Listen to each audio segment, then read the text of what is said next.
And good morning. Monday, January 26th, and we are businessing. This is Small Businesses Daily Live Show. I'm your host, Pat Miller, founder of the Small Business Owners Community. So glad that you tuned in this morning. And this show is sponsored by GenHead and Enji, of course. Now, I had a great weekend. Do you have a great weekend? Did you do anything? I did very little because it was negative a zillion here in Wisconsin. So I just played with my computer and played Call of Duty and watched football and did a big fat nothing. And it was fabulous. On today's show, we're going to talk about February's business theme for your business. Like, what are you going to talk about on social media? Because there's a big piece of news that just dropped, and it's something you need to pay attention to because a record windfall is coming for your clients. So when you can, you need to get your February social in order. I've got the idea for you. We're also idea slamming today. I've got rapid fire questions. As I started this show, I've had people sharing questions with me. They haven't quite mustered up the courage to come on the show so we can talk about their biggest project or latest innovation in their business. But I do have idea slam style questions that we're going to hit on today on the show, and I'm going to knock them out one after another. And of course, we can take yours if you want to drop them in the chat. I also have just a little bit of a rant that I need to go on. I went to a business networking event last week, and it was great, but I'll explain. It wasn't what I wanted it to be. So we'll get to that before the end of the show. And something new. I was thinking about this. This show is going to be daily, and it's for you, someone that owns a small business. Now, think about how you meet new people. You meet new people the best way when you're referred to someone. Oh, this is my friend Pat, and he does this. When you give that warm introduction, someone will believe you a lot faster. So I was sitting here this morning thinking, how can I grow the Businessing podcast? I thought, I know. I will ask you to like, subscribe, and share. But that's kind of a big ask, right? Hey, can you share the show with your network? So I thought, okay, share, air, they rhyme. If you share the show, I will airmail you a surprise gift. Now, they say do unscalable things until you literally can't do them anymore. So I don't know if you're going to share the show or how many people will share the show, but I do have some fun gifts that I can send out. And if you like, subscribe, and share the show with your network, I would be happy to send you an airmail gift. It's a fun little way we can grow the show. So take the time, share it with your network, and that way we can all be businessing together. Also, when you join the show, drop into the chat and tell us that you're here. Share your business link because I'll select someone from the business links that are shared to be our Small Business Spotlight sponsor of the show today. So a little bit of self-promotion could be in it for you if you drop in, say hello, and share your business link. Good morning, Abby and Rebecca. Thank you for joining us. Okay, let's start by checking in on the news. And I was really grumpy pants yesterday because I'm a diehard Chicago Bears football fan, and they weren't playing in the NFC Championship yesterday. So as disappointed as I was, I still paid attention to a pretty good game. The Seattle Seahawks and the New England Patriots, they're going to face off in Super Bowl LX. I don't remember, is that 60 LX? I think it's 60. February 8th is the game at Levi Stadium. And if you don't have a team in the game, good morning, Barbara, you just have it as a food event. So I'm going to eat like crazy for the Super Bowl. So already fire up your best appetizers and let's get ready for a football game that's not Bears, but the Super Bowl is coming. Speaking of the Super Bowl, if you watched the game yesterday, either game yesterday, you did see that commercial where the guy comes on. It's a very somber commercial. And he basically says, you can't judge me because of my weight. You can't judge me because of my body choices. I've been trying to lose weight my whole life. And it's kind of been mysterious because no one really knows what they're promoting. Like that's one of the conversations going around right now. Like I see the guy and I can empathize with the guy, but why are they running this commercial? I'm convinced that commercial will end up being a Super Bowl payoff of some kind. That we'll see the guy during the Super Bowl in an after kind of picture, because it's being paid for by Eli Lilly, I think it's a drug company. So it's probably going to be something like, here's the guy you saw, and then at the Super Bowl, it'll be him on some GLP-1 and he's lost a bunch of weight. I'm just convinced that's what it's going to be. So if you saw that commercial and you wondered what the heck is going on there, I think that is what is going on there. So keep your eyes open for that and pass the buffalo dip, because seriously, I'm going to eat like crazy during the Super Bowl. The other thing that happened over the weekend is Winter Storm Fern. Now, hold on a second. Did you know that they named winter storms? I didn't know that. They name winter storms. And the news has been talking about it constantly. 2,000-mile winter storm, over 1 million customers without power. Some people died, 11,000 flights canceled. I heard that it was the worst day of cancellations since COVID. 24 states declared emergencies. Tennessee, Mississippi, Louisiana, and Texas got hit the hardest. And there was snow in Central Park. They got 10 inches of snow in New York City, which is just, I don't know, that just seems so charming that New York City got snow. But while all of that is going on, from my little edge of the world, I thought, wait a minute. If we're going to name winter storms, they are missing a huge opportunity. I think the National Weather Service could have a contest for every major storm. And that major storm can be named by the internet. Can you imagine the names they would come up with? It would be the greatest thing. Okay, internet, this is winter storm what? And you know they would go off on that. And how much more entertaining would it be if it was winter storm FAFO or something? Wouldn't that be way more fun? It'd be way more fun. Winter storm Fern? I don't even know if this is a fern, but Fern? No, we can do better than that. So come on, let's go. All right, small business spotlight. Who are we going to select today? How about we showcase Doris Jones? Doris Jones, thank you for tuning in. It's lovely to see you. Also, thanks to Rebecca and Barbara for sharing their links in the chat this morning. But there is our good friend Doris. Look her up on LinkedIn. Look at her link and know all about what she does. Her link is in the chat. It's a way that we can showcase the people that tune in and they have fun with us. So Doris, thanks for tuning in. I really appreciate it. Let's talk about the lead story today.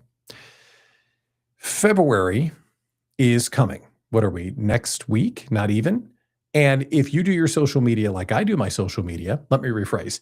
I recommend that you do your social media with some themes. That way you have a little bit of a foothold where you know how you're going to talk about your business this month.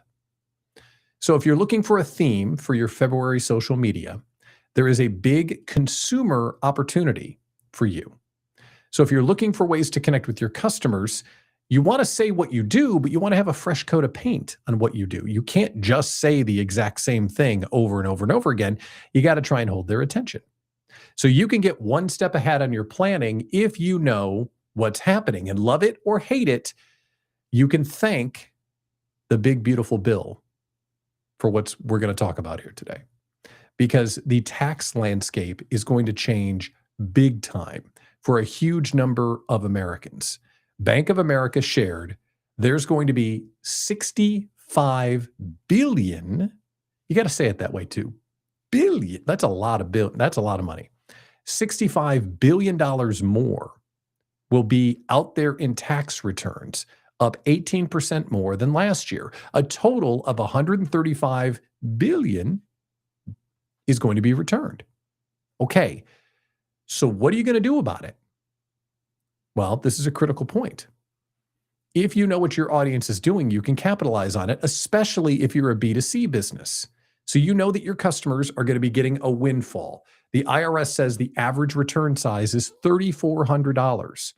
And I don't know about you, but if me and Abby got a check for $3,400, that could really help out right now. So I thought, how could you use the news that $3,400 is coming to every client you could meet? How could you use that in your social media in February? So I thought maybe you could do a return to your service. So this is a promotion that goes out to your past customers.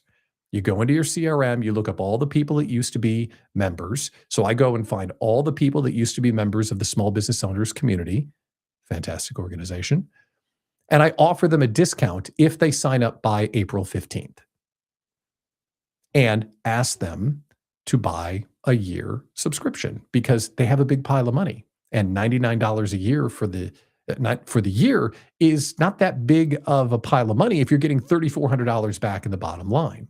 So then you have an entire promotion that you can run for the month of February. So you're returning, as in tax return, and you're re-inviting people that used to be members of your group, of your business, people that used to be at your gym, used to come to your chiropractic practice, healthy eating, whatever it might be. But return to your business, go after the people that have the money. Okay, that's one. The second thing is the number one behavior that people will do with their tax return is that they will pay off their bills. According to the study, that's the thing that people do first. They pay the mortgage, they pay down the credit card, whatever. So the second theme is buy bills. Go after the people that use your service and ask them to buy an annual plan. The thing is, tired of getting a bill every month? Make one payment for the year, and that's one less bill you have to pay for the entire year. Get rid of your monthly bills. Pay off your bills with that big old tax return you got. Never pay again until 27. Things like that. Because what's the behavior? The customers just got a big pile of money. They get a bill from you every month. Here's one bill that they can pay off, and they're not firing you. They're not using you. They're just paying you in advance, which is also delicious. So buy bills. That's number two. Here's the third one. Free. If they have any money left over, they're going to splurge. They're going to buy a getaway. They're going to check something off their bucket list. And you could position your product as a free trip or a free ride. You could use language like, life is too short to keep dreaming of that destination, or buying this piece of equipment, or wanting to come to our restaurant for this really nice dinner.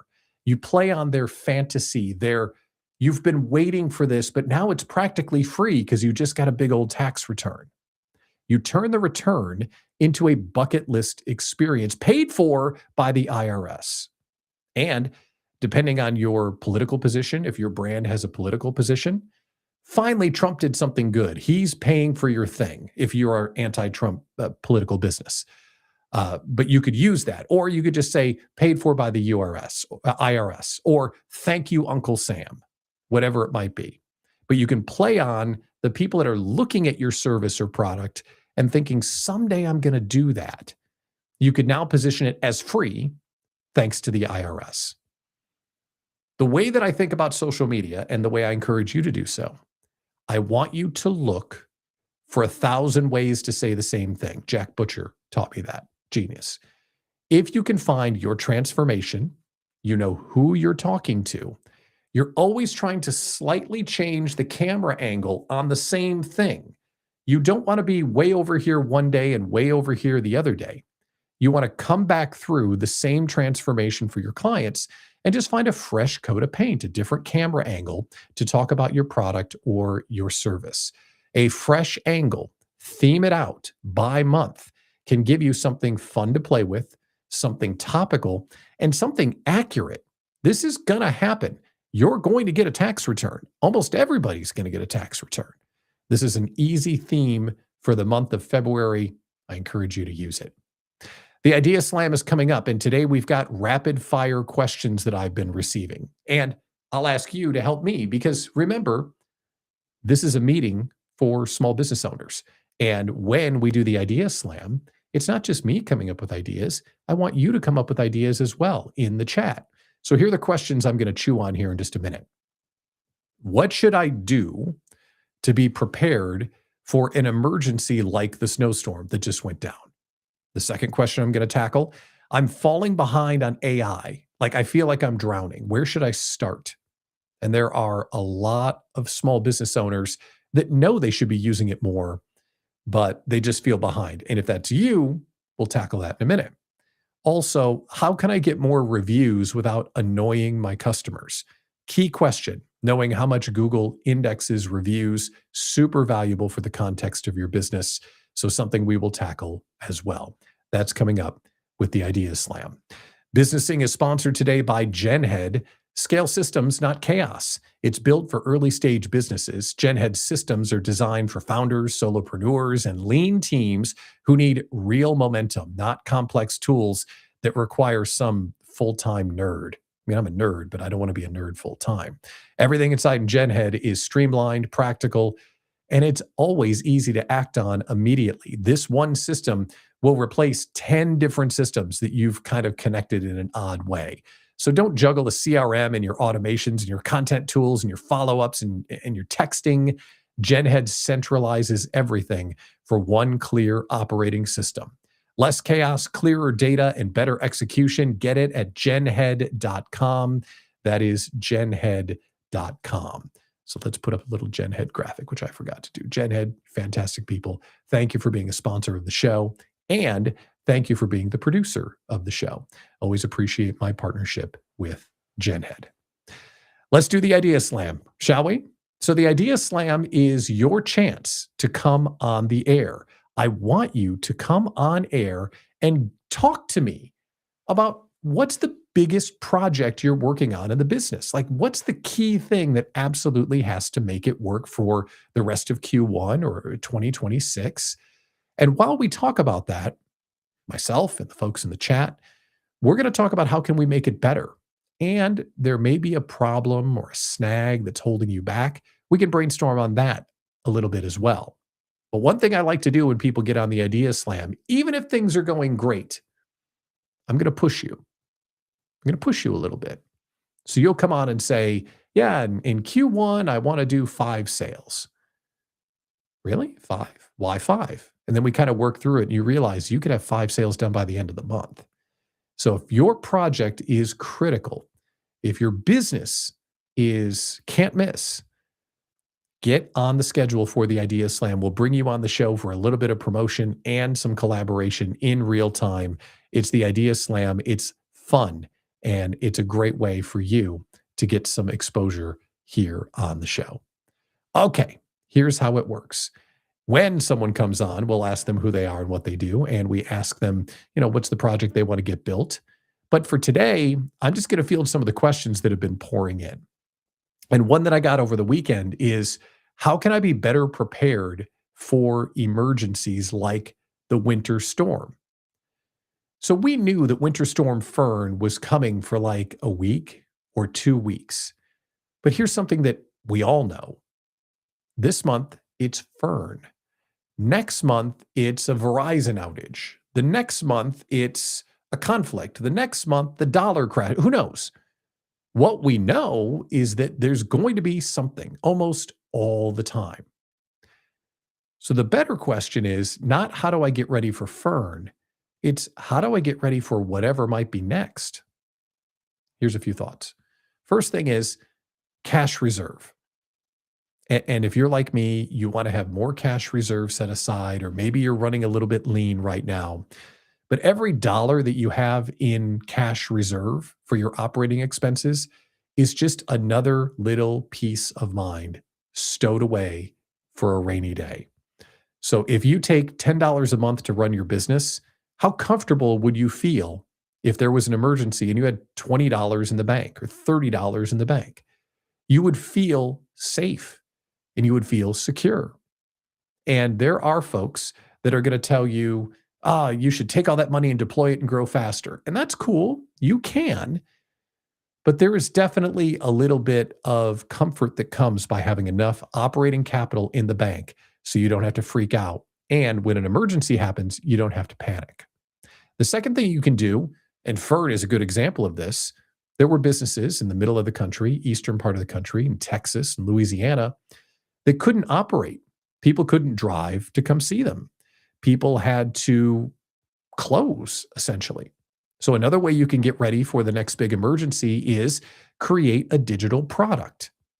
What do you offer as a transformation, and what could you sell digitally? This is something that we all learned during COVID. when they closed our businesses and we couldn't operate. So think about your transformation and think about how you could productize that transformation. And what do you have for sale right now on your website that you could lean into when your business is closed? It could be a methodology. It could be a framework. It could be an on-demand class. It could be who knows what it is. But creating a digital product that goes along with your physical product, very, very important. Another thing you could do is start booking out your work. Push deadlines, push agreements, and have a steady schedule of when people begin.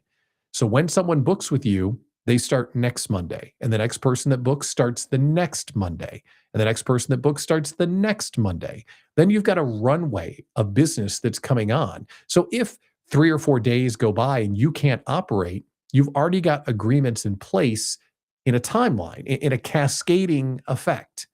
Definitely something you can do. Another thing, insurance. There's some of you walking around right now that don't have business insurance. I just got to tell you, that's not a thing. If you're a consultant, you got to have errors and omissions. If you bring people into a physical space, you have to be insured for slips and falls. If you take people's emails or data, you got to have data insurance. Don't mess around with insurance. You got to have insurance. And back to the winter storm, ice falls on your sidewalk, someone falls and breaks their arm, they're going to come after you for medical expenses. Get an insurance agent, have them help you. Do not be underinsured. And you also have to realize the last thing, which is emergencies happen all the time. It may not be something as drastic as Fern, but there are things that we can't control. They're going to happen today, this week, next month. You have to be ready for the unexpected, which also draws to attention how amazing it is that we get a chance to do this at all. If you made the month of January, feel good about that. Think of all the things that had to go right for you to make the month of January, all the volatility you had to fight through. If you made your money in January, you got to feel good about that, and you should feel good about that. So congratulations on your progress, and always be thinking about what might be happening. Those are a few ways that you can be prepared when the next big thing comes your way. Good morning, Paquita. Great to see you. Thanks for tuning in. Let's go to Idea Slam question number 2. Everyone says AI is happening and you need to adopt it right now. But I'm not techie and I played with it, but where should I start? Common question and something you really need to be addressing. If you're not playing with AI yet, you are kind of falling behind. So the first thing that I'd recommend is you got to start talking to it today. Today, pick a platform. I don't know which one, doesn't matter. Pick one. Gemini, if you're on Microsoft, start using theirs, Copilot. ChatGPT, easy to go. Claude, doing great. I don't care what it is, but pick one. Start talking to them. You have to talk to ChatGPT or your AI on a daily basis. And as you start to talk with them, you start to realize how important it is to have this digital assistant working with you. You kind of learn what it can do and what it can't do. And then when the systems get upgraded, you'll know how to maximize those opportunities. The second thing is start establishing SOPs, standard operating procedures. This is something we can all do whether or not you're using AI on a daily basis. SOPs give you a step-by-step list of how you get something done in the business. So let's say Paquita was my CEO. I could say to Paquita, here's how you create the businessing show. You log in here, you click this button, you do this, you do this, you do this. It's literally a list of steps. You should start doing that now. And the way that I'm doing it is I am talking to myself all the time. I talk to myself all the time. But you should start narrating your workflow. So what I'll do is I've got a tool on my machine called Whisper Flow that is absolutely incredible. I'm going to put it in the chat because it's incredible. Whisper Flow. It's a narration tool that controls your machine. I won't business without it. It's unbelievable. But you start narrating what you're doing. So I would say, open Restream, click the button, add the title, toggle the channels, create the logo, Open it like you step by step, like you're talking a toddler through it. Then when you're done narrating it all, throw it into the AI tool and have it build a standard operating procedure for how to put the show on the air or how to do whatever it is. And here's why this is so important. Like, I can't tell you how important this is. 2026 is the year where AI agents are going to be a real thing. And if you don't know what an AI agent is, I'll use idiot language like me. It's the year of having robots do stuff for you. By March, maybe June, you're going to have a team of robots working for you. And they're going to do stuff that you cannot even fathom that they're able to do repetitively without you directing them. And you will be behind if you don't have your SOPs worked out.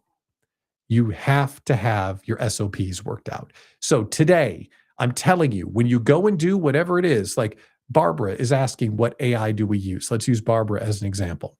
So Barbara, how do you book a face painting session?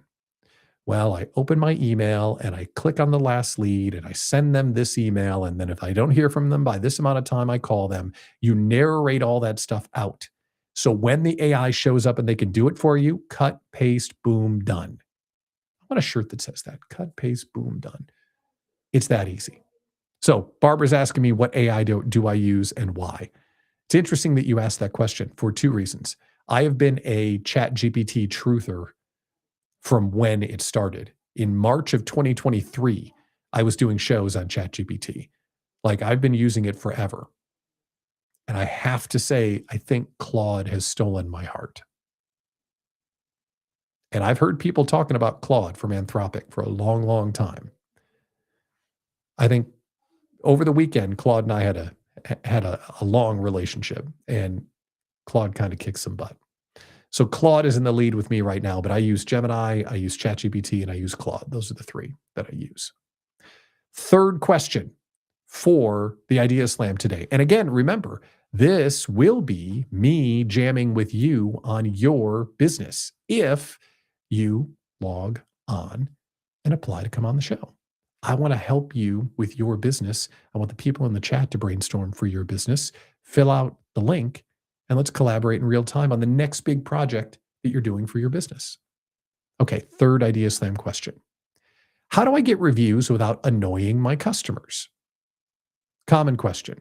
Because if you're just spamming your customers saying, hey, how you doing? Can you tell me how great I was? And hey, how you doing? Like, it can get kind of old. And if you're doing that, you have to ask at the right time. And you have to ask every time. So how can I ask every time and not be annoying? And what is the right time that I should be asking them? Good question. The right time to ask someone for a review is not at the end of the engagement. Because if you're like me, you've got the engagement, you got to do this, you got to do the invoice, you got to do this. And oh, by the way, can you do a review? Oh, I forgot to ask you for a review. Let's think about it in a steakhouse. When would you ask someone that goes to a steakhouse for a review?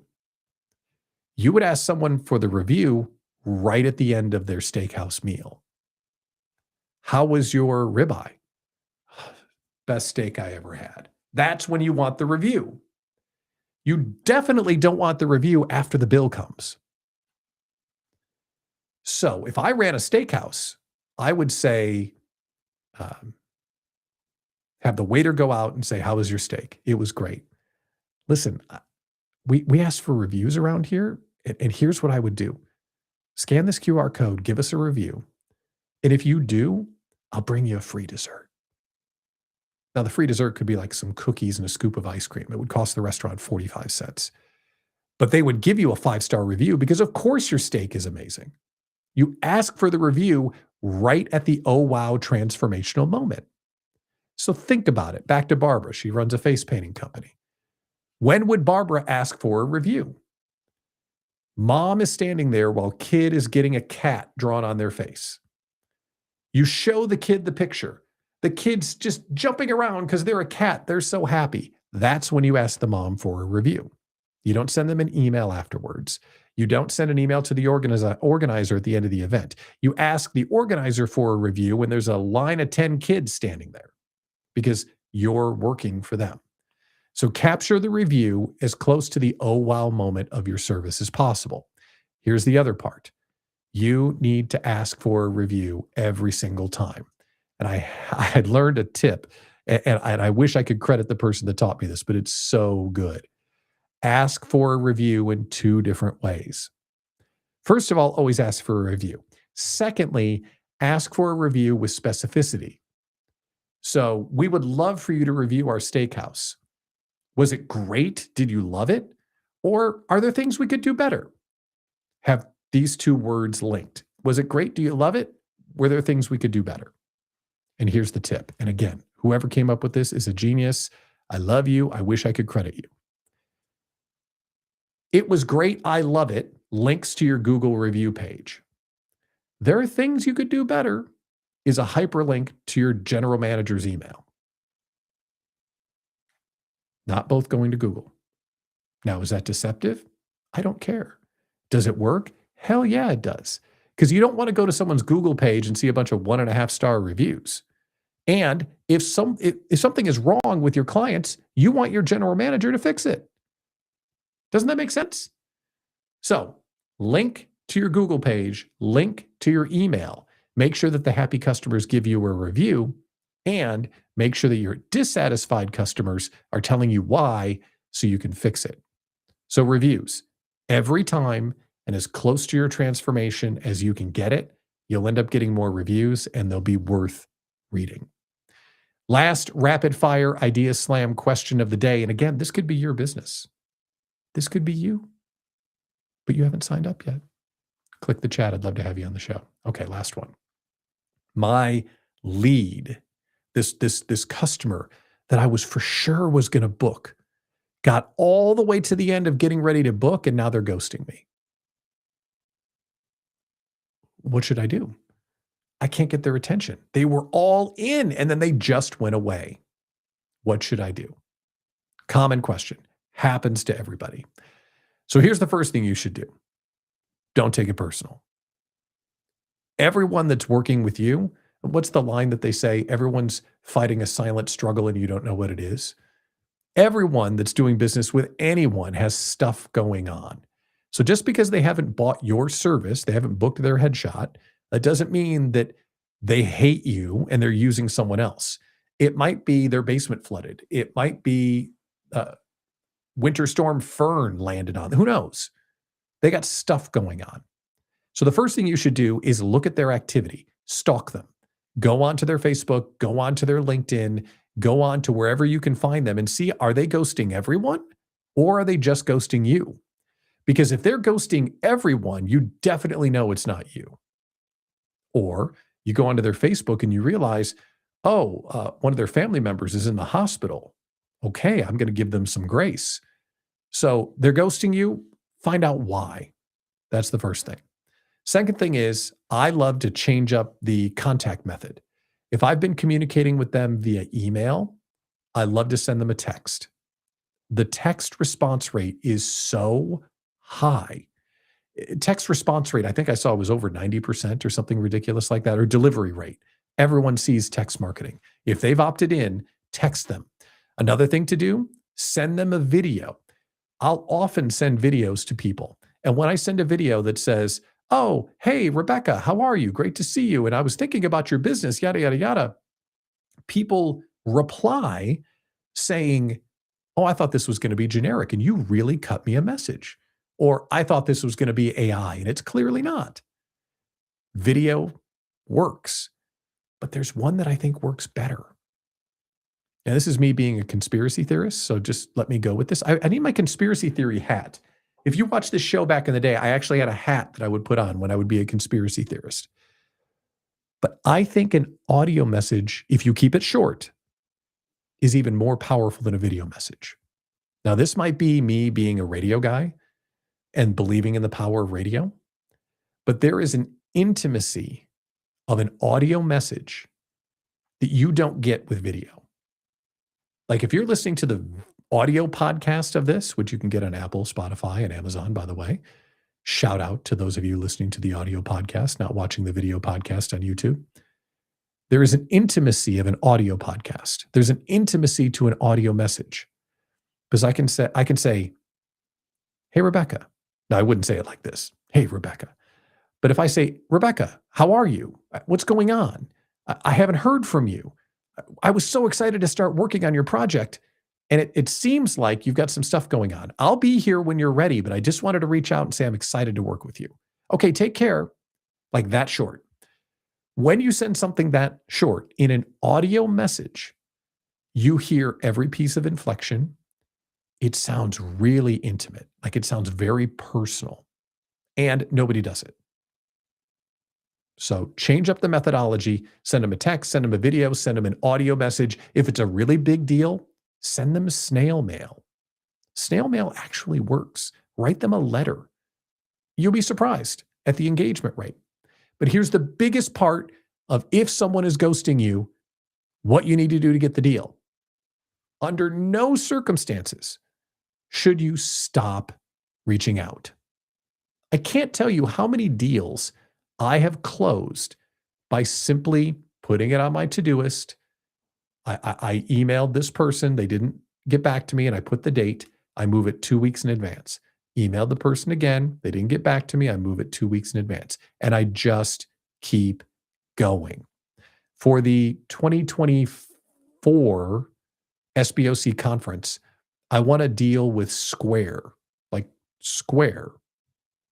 And I got it because I didn't stop emailing him. I emailed the Square guy, I swear, for 90 days before he finally got back to me and said, oh, I'm so glad that you didn't stop emailing me. I've had you on my list. I've had other stuff going on. I had COVID. I had a thing. I had a flat tire, whatever.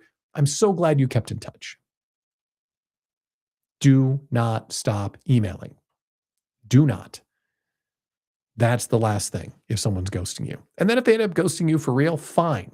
Build your strong lead list, have other people that you can go chase, and that way you can win more business. Rebecca's asking a question. Okay, new business person question. How do you get a Google page? Well, this is the Google My Business page. So I would log on to Google and I would put into Google My Business, and you can capture your business page right there, get it all set up, and then they will walk you through how to do reviews as well. But it's a great piece of authority that goes into SEO and Google's results. Plus, people actually look at them and they will make judgment calls based on your authority score, based on the reviews. So go to Google, look for Google My Business, and get yourself in there because it's really valuable to do that. Okay. I found inspiration at a networking event. There's a good, bad networking event. I found inspiration at a networking event. If you gave yourself a title, like I'm a founder or I'm a CEO, you can do way better. I'm going to share the greatest title I've ever seen. And I'm going to kind of rant about the event. It was good, but we'll talk about it in a minute. Businessing is sponsored by Enji. Marketing is a must for small businesses, and Enji makes it easy. Even when things feel uncertain or busy or overwhelming, you got to tell your story. How do you get it all done? Enji. It's an AI-powered marketing engine that learns all about your business, and it makes the marketing so simple. Here's how it works. When you log into Enji, you tell it all of your social media platforms. It'll ask you all about your business, and then it will start helping you put your marketing on autopilot. Imagine having help to tell your story at scale, never forgetting that your social is going out to where it needs to go. It's in your brand voice, and it looks amazing thanks to a Canva plugin. For real. It's a social media scheduler. It helps you write. It works when you sleep. And it even leans into the KPIs to make sure you do more of what works and less of what wastes time. We use Enji here at the show. I think it's awesome. If you haven't checked it out yet, you got to, because they've offered us a 14-day risk-free trial and then your first 2 months at a discount. Now, usually you would say, here's the discount price, but I'm not going to do that because I want to share with you the ongoing price. Putting your marketing on autopilot for $29 a month, Seriously? Enji is ridiculous. Click the link that's in the chat, enji.co/SBOC, enji.co/SBOC. Try it out because Enji solves the I do my own marketing problem. Thank you, Enji, for being a part of the show. I appreciate it. I found the greatest title in the world not over the weekend, it was Thursday night. And if you're giving yourself a title, like I'm the chief awesomeness officer, or I'm the global head of rock and roll, like, okay, we see you giving yourself a title. But I'm sad to say that I've got you beat. So it was the local Chamber of Commerce awards night, and it was at the local zoo. So we went to the zoo and they brought out a zookeeper. And the zookeeper told these charming stories about how she takes care of the cows and how she brought out a porcupine we could pet, like we literally pet a porcupine at the event. It was really cool. And she was an awesome speaker and she shared her title. So if you think you've got a good title, you can do better. We had the chance to learn from Bridget Carpenter, assistant curator for farm and otters. Greatest title there is. So if you're giving yourself a make-believe title, you can do better. You can do better. You need to be more like Bridget. On a serious note, at the Chamber event, I don't do a lot of in-person networking much anymore because I'm here doing this show and I'm leading a nationwide online community, and it's only for small business owners, and that's what struck me. This show, my events, the conference, the online community, it's where owners connect with other owners. The SBOC is different because this is a place where people understand what you're going through. They know what the last day of the month means when payroll isn't there. They know what it means when you have to make tough choices about putting money over here or putting money over here, or should I raise my rates, or I need to do something I don't know how to do, or I need to fire someone, I've never done it before. That's where all of these conversations are happening because owners are getting together inside the SBOC and on this show, hopefully, and with our in-person events and our conference. And when I went to the networking event in person, it was lovely. I met beautiful, nice smelling, polite people. It was great. But 90% of them were not business owners. Sales managers, business development people, marketing people, directors of ops. And they were awesome people, and it's good to have that in your network. But what's different about what we're doing here? What's different about the SBOC? It's where owners get a chance to talk to owners. We curate it. If someone's a salesperson, I don't let them in the group. If you're a salesperson watching the show, I love you. I'm glad that you're here. But this show is for the entrepreneur. It's for the person taking the risk. We are businessing. That's what this is all about. That's why the SBOC is special. I want to get people together on this show in our 24/7 community, at our in-person events. I want owners to be in the room. You got to be an owner to get in. So I just want to show a minute of appreciation to everyone that's joined the community already. And if you're out there trying to business all by yourself, why? Why? Why are you out there trying to conquer the world solo when there's this community collaborating with one another in real time and it's $9 a month? Seriously. You're just putting business on hard mode. And what are we talking about? This month, we're talking about how do we make our New Year's resolutions stick. We've got our legal, tech, and accounting hotlines. We've got our idea slams that are private for members happening all the time. And we've got real conversations where we're solving each other's problems because we understand each other's problems. And we don't have salespeople crawling around the whole time. So if sometimes you show up at networking and wonder, where are my people? They're not going to be at the local Chamber of Commerce. Sorry, they're not. You can have a network there, and I love those people, but that's not your people. Your people understand what you're doing, and your people are also taking the same risk you are. That's why the SBOC is different. That's why I love leading it. That's why I do this show, and I appreciate you tuning in. Thanks for coming by today, by the way. sponsored by Genhead and Enji, produced by the Genhead team. And don't forget, if you like, subscribe, and share this episode with someone, I'm going to start air mailing out some gifts. So if you're enjoying what we're doing, tell somebody about it, because the best way for this show to grow is no different than the best way to grow your network. Get a referral from someone you trust. So if you had fun today, share it with someone, because I would love to have this show connect entrepreneurs all around the country. And let's be honest, world domination. That's really what we're going for, right? So share the show, get some airmail. It's a way that I can say thank you for spreading the word. This is the new daily habit for small business owners. Our daily live stream is going to kick in next Monday. So Monday the 2nd, I'm going to be on every day at 11 a.m. Central, Monday through Thursday. So starting Monday the 2nd, we'll be able to business together in real time every single day. For now, our next show is going to be Wednesday at 11 a.m. So the next one is Wednesday at 11. I'm Pat Miller, founder of the Small Business Owners Community. I'm so glad that you tuned in today. I will see you right here on Wednesday. Take care.